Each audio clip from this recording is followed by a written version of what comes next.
सोचो, अगर आपने किसी बैंक के माध्यम से लोन लिया है, एनबीएफसी के माध्यम से लोन लिया है और आप उसको टाइम से पे कर देते हैं और पेमेंट करने के बाद बैंक और एनबीएफसी के द्वारा फिर भी आपके पीछे रिकवरी एजेंट लगा दिए जाएं, वह रिकवरी एजेंट आपके घर पे आकर के बदतमीजी करें, आपको डराएं, आपको धमकाएं, आपको बेइज्जत करें, आपके दिल पर कितना जोर पड़ेगा। आपके रिश्तेदार आपसे बार बार कहेंगे भाई तो इसका पेमेंट क्यों नहीं कर रहा है, और जबकि आपने पेमेंट कर दिया है, पूरी तरह से आप परेशान हो जाएंगे। ऐसा ही एक मामला आईसीआईसीआई का निकल करके सामने आया है। एक व्यक्ति ने आईसीआईसीआई बैंक से लोन लिया था और उस लोन को उस व्यक्ति ने टाइम से पे कर दिया। पेमेंट करने के बाद में व्यक्ति देश छोड़ करके बाहर चला गया अपने बिजनेस को और बेहतर करने के लिए। और जब वो बाहर चला गया तो आईसीआईसीआई बैंक ने रिकवरी एजेंट उसके घर पे भेजे। उसके घर वालों को पूरी तरह से बेइज्जत किया गया, उसके घर वालों को पूरी तरह से डराया गया, उसके घर वालों को पूरी तरह से धमकाया गया।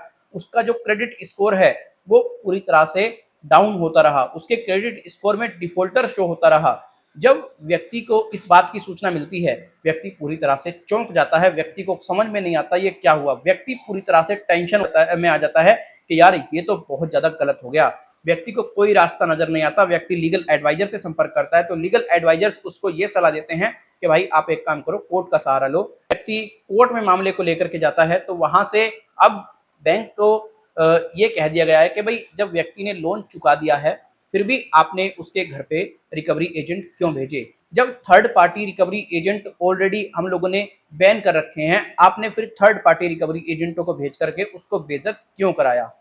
दोस्तों, ये वीडियो बनाने का मकसद सिर्फ मेरा इतना है जिससे कि आप अवेयर हों, जागरूक हों।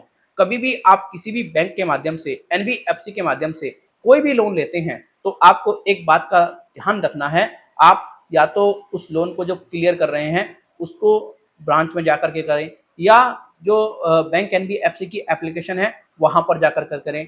किसी भी रिकवरी एजेंट को आपको पेमेंट नहीं देना है। अब हो सकता है व्यक्ति को रिकवरी एजेंटों ने फर्जी डॉक्यूमेंट्स प्रोवाइड करा दिए हो लोन के कि भाई ये हमने आपका क्लोज कर दिया है, ठीक है, यही मुझे इसमें लगता है। आपको क्या लगता है, आप मुझे इसके बारे में जरूर बताएं। अब कुछ ऐसे व्यक्ति होंगे जिनके मन में ये ख्याल आया होगा, या तो वो कोई रिकवरी एजेंट होंगे या फिर बैंक से होंगे, या फिर कुछ ऐसे होंगे जिनको उंगली करने की बहुत ज्यादा लगी रहती है, जिनको ऐसा लगता है कि यार हम कुछ भी बता रहे हैं गलत बता रहे हैं। तो देखो, उनको मैं बता दूं, मैंने अपने टेलीग्राम चैनल का लिंक जो है ना वो वीडियो के पिन कमेंट सेक्शन में दिया है।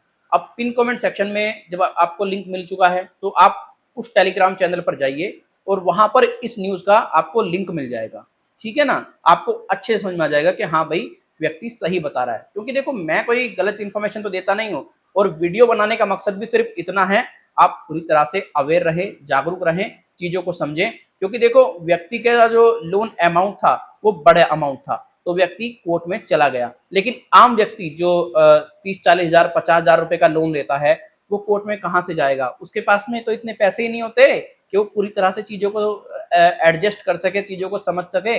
उसके साथ में तो ऐसे उत्पीड़न होता रहेगा। तो इसीलिए आपको सावधान होना है, आपको अवेयर होना है। तो देखो, ऐसा बात नहीं है, अगर कोई बैंक गलत करता है, एनबीएफसी गलत करता है और आपके पास में प्रॉपर एविडेंसेस हैं तो आपके लिए जो कोर्ट है, न्यायालय आपके लिए भगवान है।